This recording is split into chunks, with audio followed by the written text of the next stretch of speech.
கள்ளக்குறிச்சி மாவட்டம் சங்கராபுரம் மற்றும் அதன் சுற்றுவட்டார பகுதியில் 100க்கும் மேற்பட்ட கிராமங்கள் உள்ளது.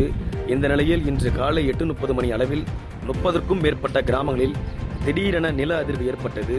இதனால் பொதுமக்கள் வீடுகளை விட்டு அலறடித்துக் கொண்டு வெளியேறினர். நீண்ட நேரமாக தெருக்களில் அதிர்ச்சியுடன் நின்றனர்.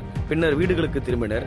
இதேபோல் சங்கராபுரம் சுற்று வட்டார பகுதியில் 8:30 மணி அளவில் பயங்கர சத்தத்துடன் நில அதிர்வு ஏற்பட்டது. இதையடுத்து வீடுகளில் இருந்து அனைவரும் தெருவுக்கு ஓடி வந்தனர். இந்த சத்தம் 4 வினாடிகளுக்கு வரை இருந்ததாகவும் அந்த பகுதி மக்கள் தெரிவித்தனர். அதேபோல் பாக்கம், கடுவனூர், பாண்டலம், கடம்பூர், வானாபுரம், அரசம்பட்டு, கள்ளிப்பட்டு ஆகிய பகுதிகளிலும் நில அதிர்வு இருந்ததாக அப்பகுதி மக்கள் தெரிவித்தனர். கள்ளக்குறிச்சி மாவட்டத்தில் கடந்த 50 ஆண்டுகளுக்கும் மேலாக நில அதிர்வு ஏற்படாமல் இருந்த நிலையில் தற்போது மீண்டும் நில அதிர்வு ஏற்பட்டுள்ளது.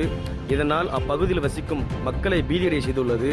நில அதிர்வு குறித்து பேரிடர் தகவல் மையம் உரிய விளக்கம் அளிக்க வேண்டும் என்று பொதுமக்கள் கோரிக்கை விடுத்துள்ளனர்.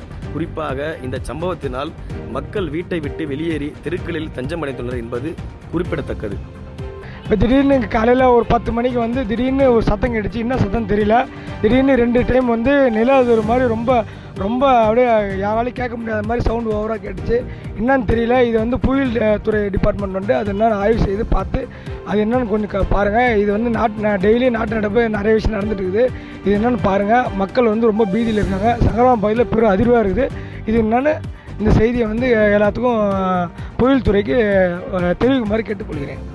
செய்திகளை உடனுக்குடன் தெரிந்து கொள்ள கீழ்கண்ட கேபிள் மற்றும் டிடிஹெச் நெட்வொர்க்குகளில் எம்நாடு செய்தி தொலைக்காட்சியை காணுங்கள்.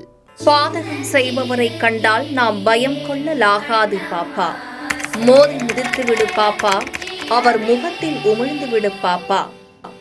அண்மை செய்திகளை உடனுக்குடன் தெரிந்து கொள்ள இணைந்திருங்கள் எம்நாடு தொலைக்காட்சியுடன்.